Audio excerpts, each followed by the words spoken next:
मतलब मणि त्रिपाठी, यही स्ट्रैटेजी है क्या कि मुस्लिम बहुल सीटों को आइडेंटिफाई करो और वहां पर हिंदू चेहरा उतारो, बाकी पता ही है कि विरोधी आपके मुस्लिम चेहरा उतारेंगे, फिर ओवैसी जैसा कोई आ जाएगा तो मुस्लिम वोट बढ़ जाएगा और किसी भी तरह से इन सीटों को अपने कब्जे में करो। हाल में हमने देखा ना, उपचुनाव में हुआ यूपी में। नहीं, देखिए, चुनाव अपनी जगह है, राजनीति अपनी जगह है और सुशासन अपनी जगह है। अभी मैं सुन रहा था, एक विद्वान हमारे पैनलिस्ट कह रहे थे कि भारतीय जनता पार्टी को मुस्लिम समाज का वोट नहीं मिलता। एक ऐसी धारणा है लोगों की जो इस पैनल पे जो बात निकल के आई।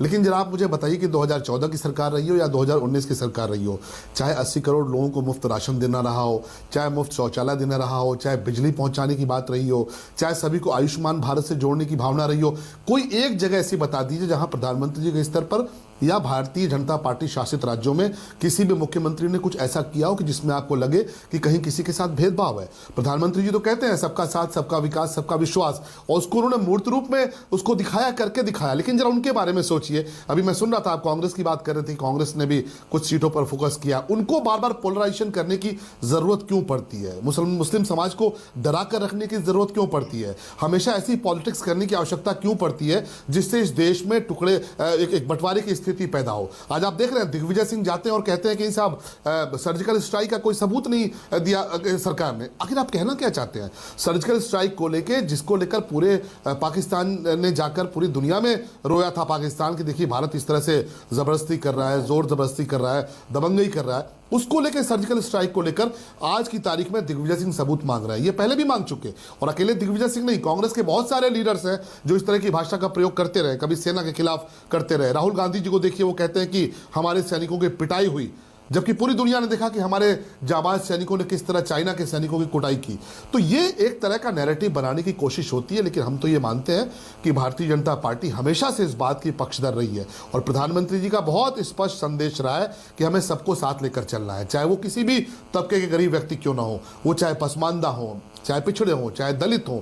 तमाम सारी जो योजनाएं हैं, आप देखिए मुस्लिम समाज को लेकर कितने तरह की योजनाएं उन्होंने शुरू की। और मैं तो देखता हूं, उत्तर प्रदेश का रहने वाला हूं, हमारे यहाँ आयुष्मान भारत की जो योजना है 30 से 35% मुस्लिम जो भाई हैं उसका प्रयोग कर रहे हैं। और एज ए MLA मैं तो लेटर लिखता हूं, मैंने कभी नहीं देखा कि मेरे सामने जो लोग चिट्ठी लेकर आते हैं, अपनी इलाज की मदद कराने आते हैं, कभी हमने उसमें भेदभाव किया। और आप चाहें तो इसके प्रमाण निकाल सकते हैं, अब तो RTI से सब कुछ निकल सकता है।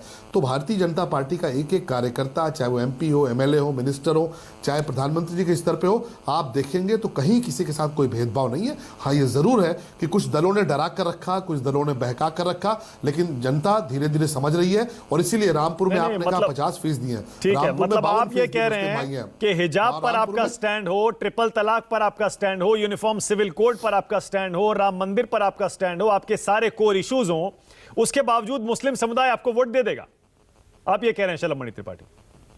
उसका कारण है ना, बिल्कुल उसका कारण है। आप जरा मुझे बताइए कि जरा जो व्यक्ति 50-60 साल के व्यक्ति हैं मुस्लिम समाज में, जिनकी 2 बेटियां हैं, जरा उनसे पूछिए कि ट्रिपल तलाक का कानून जो खत्म हुआ वो अच्छा हुआ या बुरा हुआ। आप मुस्लिम बहनों से पूछिए वो अच्छा हुआ या बुरा हुआ। तो बहुत सारी ऐसी चीजें जिनको लेकर मीडिया का एक सेक्शन और कुछ लोग जो मुस्लिम समाज को डरा कर रखना चाहते हैं, वो चाहते हैं कि इस तरह की बातें आए। अगर 80 करोड़ लोगों को राशन मिल रहा है तो उस राशन में आप मुझे बताइए किसको उसका लाभ मिल रहा है? अगर गरीब कन्या के विवाह की योजना चल रही है, मैंने तो देखा है मुरादाबाद में 70% मुस्लिम कन्याओं की शादी हुई, सहारनपुर में 70% मुस्लिम कन्याओं की शादी हुई। क्यों? क्योंकि वहां पर इन जिलों में उनकी आबादी ज्यादा है। लेकिन आप देखिए लोग जुड़ रहे हैं, और इसीलिए रामपुर में 52% मुस्लिम भाई हैं, और पहली बार भारतीय जनता पार्टी देखिए वहां पर आजम खान को चुनाव हरा कराई। इसके पहले देवबंद आप देखिए, देवबंद में हम 17 का भी चुनाव जीते, 2022 का भी चुनाव जीते। तो बहुत सारे लोग हैं जो ये समझने लगे कि पॉलिटिकल पार्टीज किस तरह का नफरत बोती हैं, किस तरह का बंटवारा करती हैं, किस तरह का उन्माद फैलाती हैं, और प्रधानमंत्री जी हो उनके स्तर पर किस तरह बिना भेदभाव के काम हो रहा है। इसीलिए बहुत सारे लोग जुड़ रहे हैं, और हमारा काम जोड़ना है, हमारा काम तोड़ना नहीं। भाव कुछ कहना चाह रहे थे? हाँ भाव।